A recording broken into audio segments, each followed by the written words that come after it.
문재인 대통령이 취임 후 첫 특별 사면을 실시했습니다.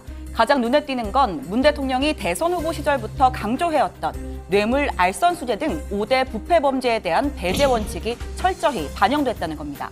대신 생계형 범죄자 구제에 중점을 둔 이른바 서민 생계형 사면이 이루어졌습니다. 이번 사면은 형사처벌이나 행정제재로 어려움을 겪고 있는 일반 서민들의 부담을 덜어주고 정상적인 사회생활로 조기에 복귀할 수 있도록 기회를 부여하는 데 그 취지가 있습니다. 전체 특사 대상자 6,444명 중에서 일반 형사범이 99%를 차지했고 운전면허 취소 등으로 생계 유지에 어려움을 겪는 행정제재 대상자 165만 명에게 감면 혜택을 줬습니다. 단 음주운전, 난폭운전자는 제외해서 경각심을 높였습니다. 역대 사면마다 논란이 됐던 재벌 총수 등 경제인, 이번엔 단 한 명도 포함되지 않았습니다. 정치인 중엔 정봉주 전 의원이 유일하게 이름을 올렸습니다. 청와대는 이미 만기 출소 후 5년이 지난 데다 지난 사면에서도 배제돼 정치활동이 제한받은 점을 고려했다고 밝혔습니다. 이른바 MB 저격수로 알려진 정 전 의원은 2007년 대선 당시 이명박 전 대통령이 BBK 주가 조작 사건에 연루됐다며 실소유주 의혹을 제기했습니다. 공직선거법 위반 등의 혐의로 징역 1년, 실형을 선고받았습니다. 허위사실을 유포해서 선거에 영향을 줬다는 겁니다. 하지만 역경은 사람을 성장하게 하죠. 얼마 전 최 반장이 박근혜 전 대통령이 구치소에서 무림고수 최배달의 이야기를 다룬 바람의 파이터를 읽는다는 소식 전해드렸습니다. 정 전 의원은 아예 스스로 무림고수가 되기로 하는데 여기 그 증거가 있습니다. 네, 골방이 너희를 몸짱되게 하리라. 정 전 의원이 2012년 출소 직후 펴낸 책인데요. 내용은 이렇습니다.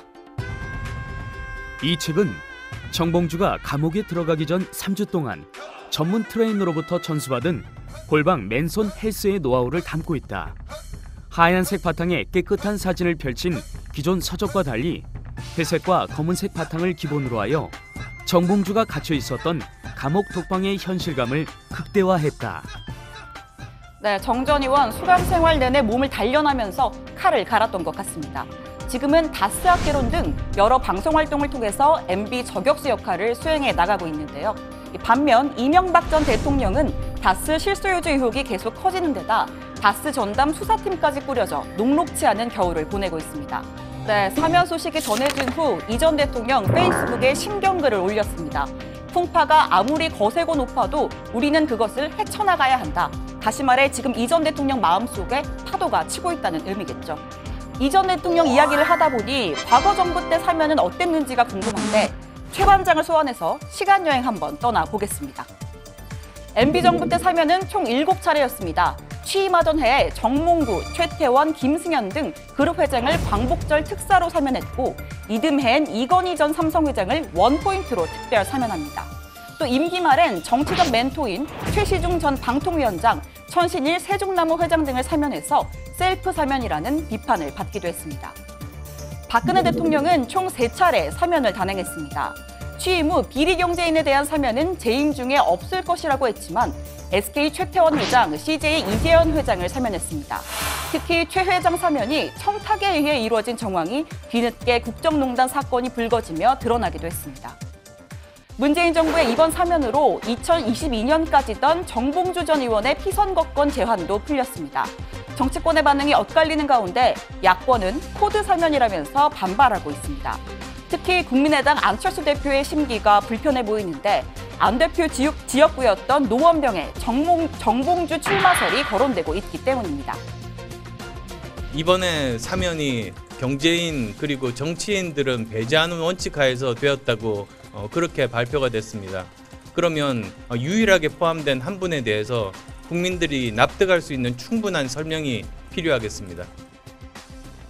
하지만 정치인 중에서 한명숙 전 국무총리와 이광재 전 강원도지사, 또 이석기 전 통진당 의원 등은 모두 배제됐습니다.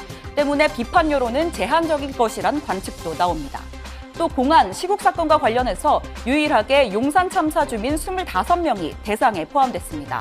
청와대는 사회적 갈등 치유와 국민 통합 차원에서 대표적 공안 사건인 용산 철거민들의 사면 복권을 실시했다고 설명했습니다.